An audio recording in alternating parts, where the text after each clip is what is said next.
গল্প তৈরি করার সমস্যা আপনার এখন, এবং আপনি এটা ডায়েরিতে লিখতে হবে।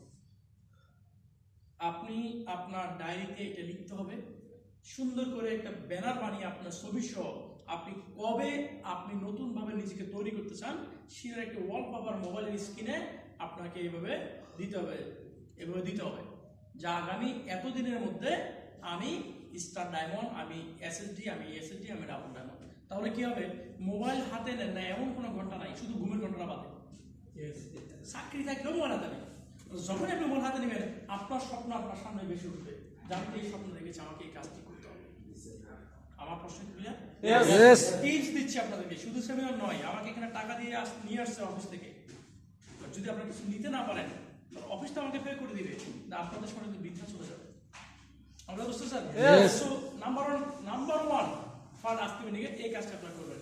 আসুন, যদি না করেন, যদি মনে করেন যে না আমি আমার স্বপ্ন পূরণ করবো আর সময় লাগবে, তাহলে এই ব্যক্তির অবস্থা দেখেন, তিনি যুবক বয়সে যখন দাড়ি মতো ভালো করে উঠে নাই তখনই তিনি অপরচুনিটি পেয়েছেন, সুযোগ পেয়েছেন। তিনি বলতেছে I am waiting for the perfect time to start.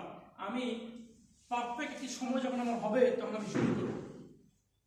অর্থাৎ আজকে এখানে যারা আছেন, পারিবারিক সমস্যা, অর্থনৈতিক সমস্যা, চাকরির সমস্যা, বেতনের সমস্যা, শারীরিক সমস্যা থেকে শুরু করে এমন কোনো সমস্যা নাই যেগুলো আমাদের ভিতরে নাই আছে।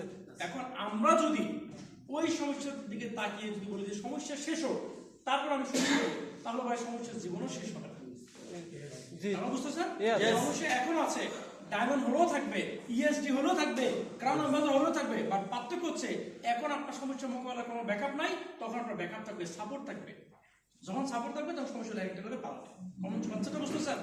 সো এই লোক ভদ্রলোক বলতেছে আমি পারফেক্ট সময়ের জন্য অপেক্ষা করতেছি, শুরু 50 বছর গুজরে গেছে, এখন তার পারফেক্ট সময় আসা নাই। সো শুরু করতে কখন? এখন শুরু করতে হবে। কারণ হচ্ছে পারফেক্ট সময় তৈরি করে নিতে হবে, পারফেক্ট সময় কখনো হবে না। পারফেক্ট সময় আপনি বানিয়ে নেবেন। আমি চাকরি করেছি 24 ঘন্টা ডিউটি। 24 ঘন্টা ডিউটি কি জানেন? ডিউটি হয়তো বড় 6 ঘন্টা 7 ঘন্টা হিসেবে বাড়িছে, কিন্তু আমাকে অন কলের জন্য জায়গায় থাকতে হবে। আর্মি ফায়ার সার্ভিসের মতো কখন কল আসবে তো দিতে হবে। ওই বিষয়টা আমার কাছে এরকম, যারা আরবিদের ঘরে চাকরি করে এটা এরকমই।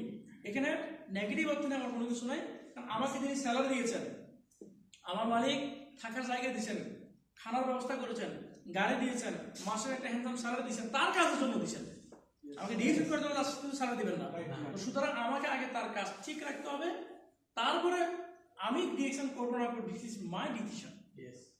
সো কোনো জবকে নেগেটিভ হতে আমার কোনো সুযোগ নাই। তিনি আমাকে স্যালারি দিয়েছেন। সো আপনাদেরকে বলতেছে আপনারা যেখানে জব করেন, আপনাদেরকে আপনাদের কোম্পানি বা স্যালারি দেয়, আগে জব ঠিক রাখবেন। জবের পরে যে সময়টা আপনার সময় আছে, যে মানুষটি সবচেয়ে বেশি বিজি ওরারও কিছু সময় থাকে, এবং সেই সময়টাকে কাজে লাগিয়ে আপনি জব থেকে মুক্তি নেবেন কিনা নাকি নেবেন না, ডিসিশন ভাই আপনার। কনসেপ্ট